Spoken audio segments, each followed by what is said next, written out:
First and foremost, we are serving members. We represent the various constituencies in the southern senatorial zone of southern Kaduna. We, the representatives of Kaduna people of southern Kaduna, Kaduna State in the House of Representatives of the Federal Republic of Nigeria, regardless of our party affiliations, we condemn the persistent inhuman killings and kidnappings of the people of southern Kaduna region, and are therefore compelled to address the gentlemen of the press as follows: that we are the representatives of all natives, residents, and persons domiciled in southern Kaduna, regardless of their color, creed, race, religion, political ideology, or ethnic nationality. We admonish all our constituents to be law-abiding, even in these challenging times. As elected representatives, we are the voice of all these categories of people, regardless of their ethnic group in the National Assembly. It is on their behalf that we condemn the raiding, killings, kidnappings of our people. These actions are unconstitutional, criminal, inhuman, and highly condemnable. Therefore, it is necessary for all hands to be on deck to checkmate this ugly scourge within the ambits of the rule of law. We also use this opportunity to commiserate and express our condolences to all who have lost their loved ones and properties as a result of the attacks. It is our prayer that the Almighty God, who created heavens and earth, will comfort the bereaved and help us as a nation to bring the perpetrators of this evil to justice and to end these unnecessary killings. The right to life of every citizen of the Federal Republic of Nigeria is a constitutionally guaranteed right as encapsulated in Section 33, subsection 1 of the Constitution of the Federal Republic of Nigeria as amended. And it provides every person has a right to life, and no one shall be deprived intentionally of his life, save in execution of the sentence of a court in respect of a criminal offense of which he has been found guilty in Nigeria. The implication is that under the laws of our nation, and indeed of all civilized nations, extrajudicial killings on any ground whatsoever is not just abominable, it is evil, unconstitutional, inhuman, and a heinous crime. The killings of the people of southern Kaduna or anybody at all in Nigeria is highly condemnable and must be brought to an end. This is because life is the essence of human existence, and the protection of this right is a global concern. Hence, the Universal Declaration of Human Rights of UDHR 1948, which has now attained the status of a customary international law, and its contents has found its way into the Constitution of all civilized nations, including Nigeria. The Constitution of the Federal Republic of Nigeria, 99 as amended, is premised on the principles of freedom, equality, and justice. And Section 4 subsection 2B, provides that the security and welfare of the people shall be the primary purpose of government. And section 17, subsection 2B, provides that in furtherance of the social order, the sanctity and dignity of the human person shall be protected and preserved by government. In section 17, subsection 3C, guarantees the health, safety, and welfare of all persons. Thus, the primary objective of any government in Nigeria is to preserve the life and property of its citizenry, no matter their ethnic, religious, or ideological differences. The inability of any government to secure the lives and property of its citizens or ensure their welfare implies failure of government. It is no longer news that the people of Southern Kaduna have become praised in their fatherland. They have consistently been invaded, slaughtered in cold blood, raped, killed, and their properties destroyed and pillaged in public glare. With little success in investigating and apprehending the perpetrators of the said attacks. As honorary members representing the people in Southern Kaduna, we have identified that 1, herdsmen and farmer clashes. 2, forceful land grabbing by non-natives of Southern Kaduna. 3, reprisal attacks. 4, banditry. And 5, criminality. These are some of the major causes of the killings and hostility in Southern Kaduna. These problems can only be solved if the rule of law is allowed to take its full course.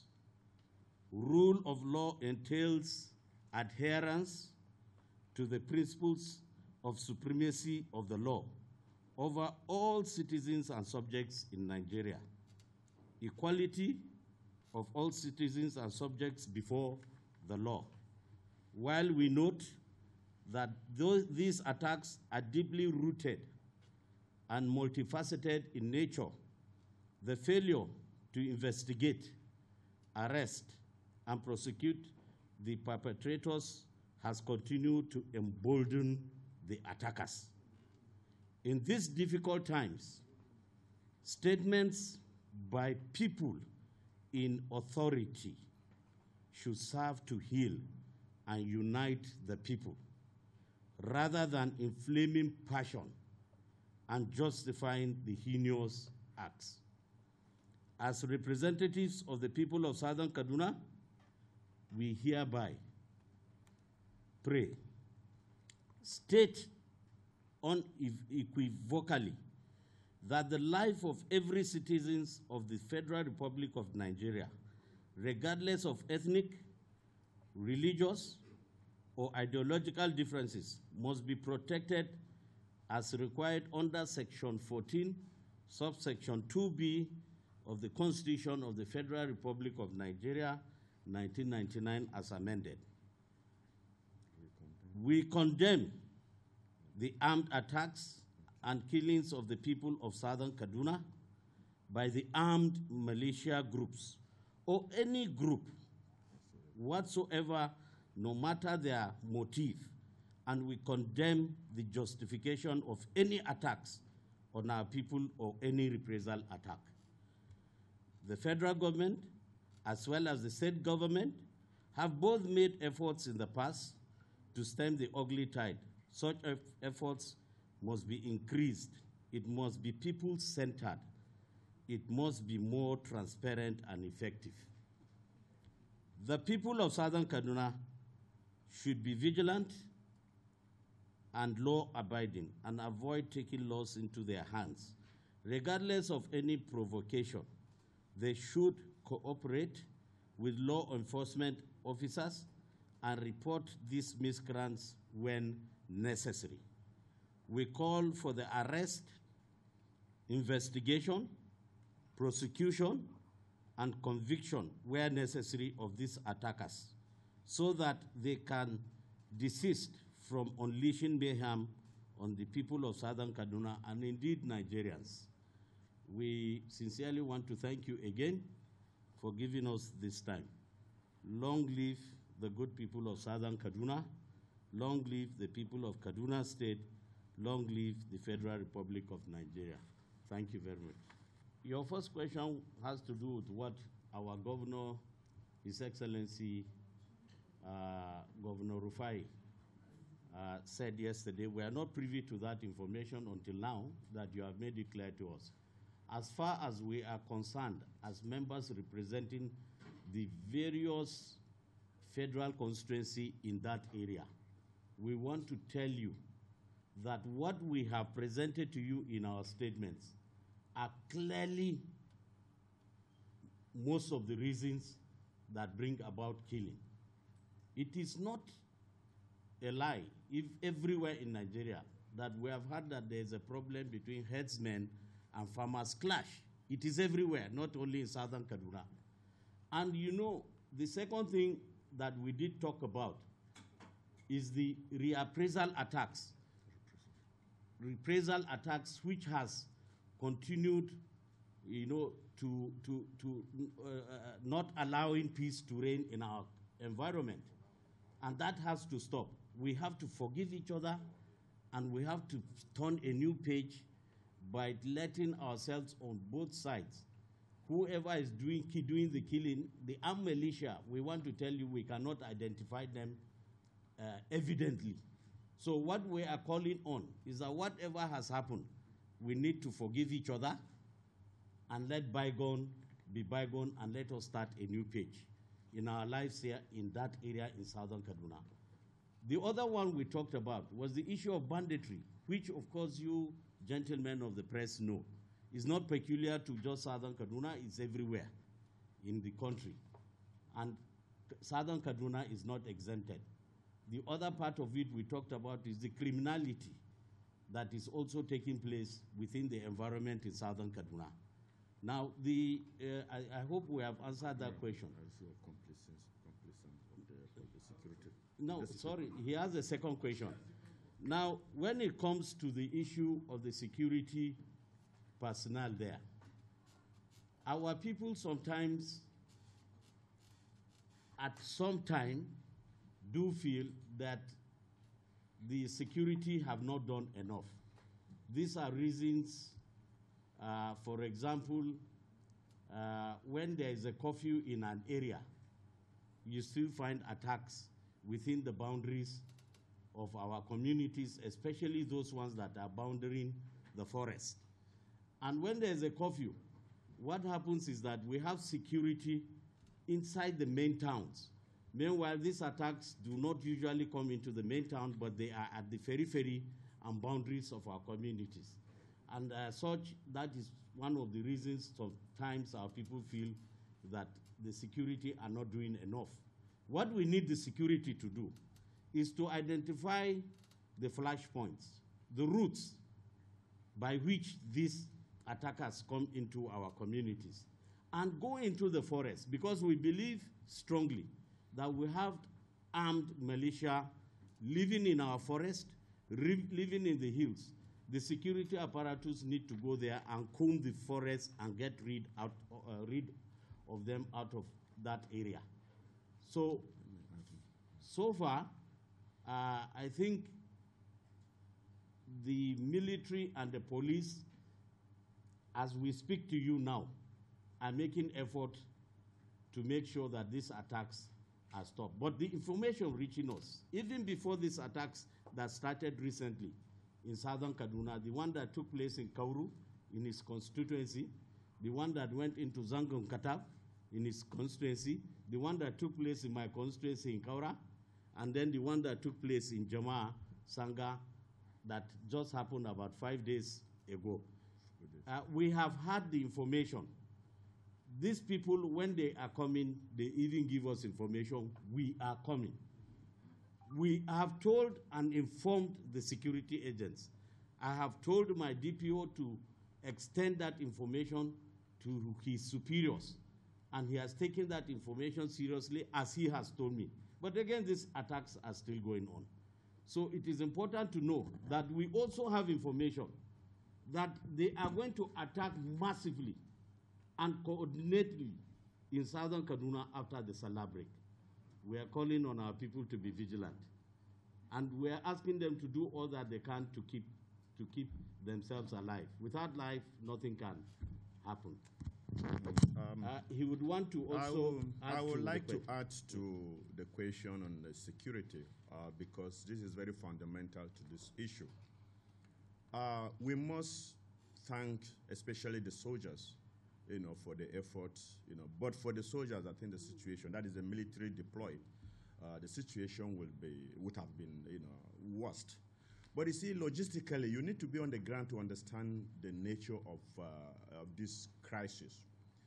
The soldiers have their limitations because information is passed to the commander that, look, we suspect there's going to be an invasion on point A. Number one, his troops are scattered all over communities. So he cannot, to mobilize them, he needs to recall them from wherever they have been deployed to have, a moving force that could address a point. That is a challenge. This is a situation. The one that happened in my community, I want to illustrate, so that when we are talking about the security men, we should also understand the challenges they have. An attack was launched as early as 6:30 in the evening. It took almost 2 hours before the soldiers could come. And by the time they came in, it was dark. So they were in a fix because they wouldn't know, who is over there. Is it one of their men? Is it a member of the community that is trying to fend for himself? Or is it the invader? So these people do whatever they want to do, and they melt out into the dark and into the forest. The situation in southern Kaduna is, has taken a pattern that is predictable. And we are saying, as a government, we must have the capacity. If A and B have a quarrel, they should settle that quarrel either through the rule of law, going to court, going to the police, and let the police prosecute. But the situation where you avoid that, civilized channel of certain group, and you go, and there is a militia. Nobody can deny that. We have militias. And what we are saying, why is it taking the government long to fish out those militia? Because A and B has a problem, and he goes out and commission a militia to settle the score. And that has been the pattern in southern Kaduna. Every attack is done by a militia that is quite different from the parties that have the quarrel. That have the quarrel or have the misunderstanding. Whether the misunderstanding is land-based or anything personal or whatever.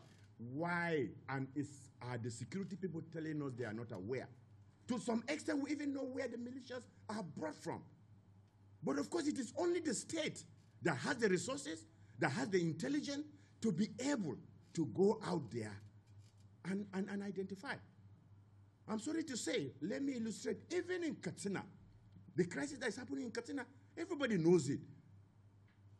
There's a problem in a community, they have a militia arm. There are a group of people in this country that have perhaps organized and are financing militia arm to settle score outside of the rule of law established by our constitution. And we are saying we cannot continue to close our eye to these facts because it is at the root of the crisis. Because there's no place where you have human settlement or where two people exist that they will not have differences. But that is why we are civilized people. There is a channel through which you can settle, any differences. Anything other than, the pursuit, and the adherence to the rule of law, I think the state should frown at it. Thank you. You want to say something? Thank you very much. I want to further illustrate based on the question that was asked regarding the complicity of security agencies. That's the second question. The first question being about warring communities. Now, if you realize amongst the items that we listed as reasons for clashes in southern Kaduna, criminality was included. So if there are warring factions and they go into fight, it is a criminal activity. And yes, I can confirm to you, there are warring communities in southern Kaduna. Now, this press conference is not limited to what is happening just now. This press conference is something we're talking about regarding things that have happened in southern Kaduna over a period of time, not just now. That is why we listed all these items. So if you find a particular item in here that is not currently happening exactly now, doesn't mean it hasn't happened in the past as a reason for clashes. But yes, right now, there are warring communities in southern Kaduna. I come from Kauru Federal Constituency. I represent Kauru Federal Constituency, and I can authoritatively tell you that yes, in my constituency, there are warring communities. In other neighboring constituencies of mine as well, there are warring communities. And yes, that led to the escalation of what is currently ongoing. Secondly, in terms of the security agencies, whether they are complicit or otherwise, I will say I am grateful to the security agencies in my constituency, because without their intervention, I don't know what would have happened right now. I have a very large terrain. It is rocky. In some cases, they have to walk 12 kilometers to reach a particular community. No vehicle can go there because of the terrain. Now, they risk everything, they go to these locations. And 4 local governments currently are under curfew, which means there are clashes in 4 local governments. Now, the security agencies are spread thin, apart from activities and other challenges that are happening across the country. So it will be difficult to have the largest concentration of security agencies in southern Kaduna because they are spread everywhere. But I wouldn't say they are complicit, but they are limited. Thank you very much. Okay. We have very many different tribes living in our constituency. And those with different religions are still living in peace as we speak today. In my constituency, I'll use it as an example, which could also be a reference point for the other constituencies in southern Kaduna. We have Hausa communities, we have Muslims, we have Christian natives, we have Igbos, and we also do have some Fulani people who are resident in most of our villages. They are not fighting.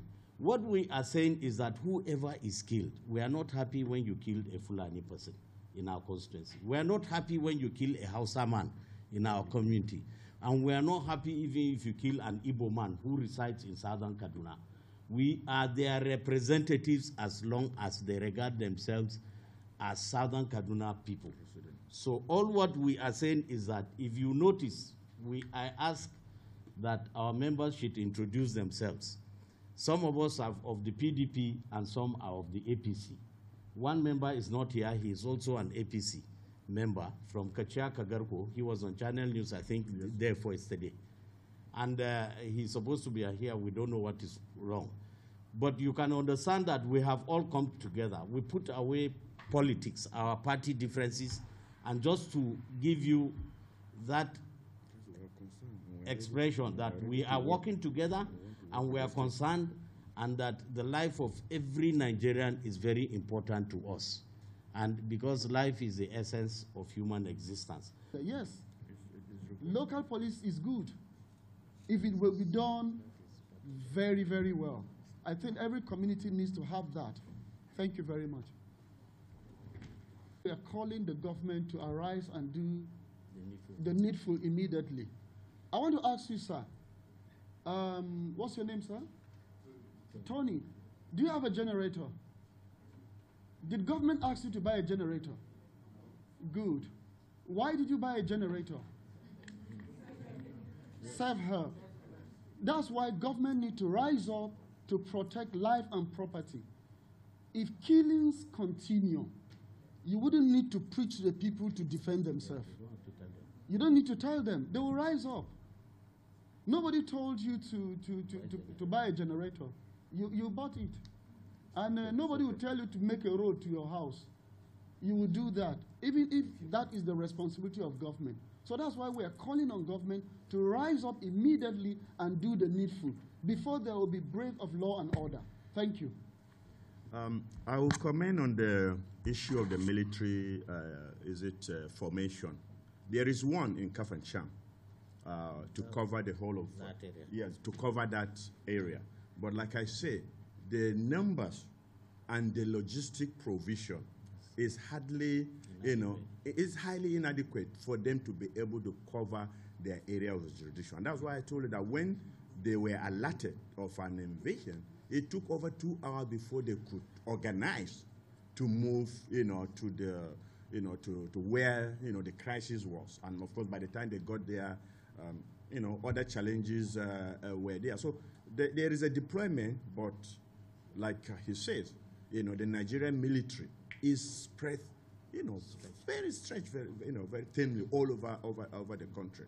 So there has been action, but like everything in Nigeria, I think, we can never, we are never able to cover, the areas that are involved. And that is why the issue has become a national issue. Police should be localized. We all travel out the world. If you go to London, you have a London Metropolitan Police. That's just for the city. It's an independent police. You have for the county, which is for the local government, and then you have the national police. So everybody has clearly defined duties. The same thing in America. Every city has a city police. And the FBI come in, to address issues that are national in nature. That way, you have local people attending to local, situations and call for help when they are overwhelmed. Nigeria has resisted that. I must say, as a social scientist, that Nigeria is beginning to pay a heavy price for the wrong structure that we have adopted over the years, and we either respond to what is happening now, or we continue to face what Nigeria is facing, and such that we have the unenviable task of being the third most terrorized country in the world. We need not, have descended to this level. And the reason for this is that we are refusing to accept the obvious. The police can no longer police. You can't sit in Abuja and direct a DPO in one locality in Akwa Ibom. He has to be able to take instruction from somebody locally and have help locally. So I think the government has realized that, and that's why they have had to bend backward over to accept the fact that local security outfit had to be allowed through a clearly defined framework to address issues and locality. And I believe we can move ahead to come up with legislation that will clearly define what the local police can do, whether it's local government police, and what the state security outfit can do, and then what the federal can do, for the purposes of creating order. Deployment question that was asked earlier in Kafanchan, which my honorable colleague had dealt with judiciously. And beyond that, we also have military formations in Kachia. Those formations also aid in the deployment of military personnel across southern Kaduna. Also in Plateau State, we have Operation Safe Haven, which is close to southern Kaduna because we border Plateau as well. So security men are also deployed from those locations.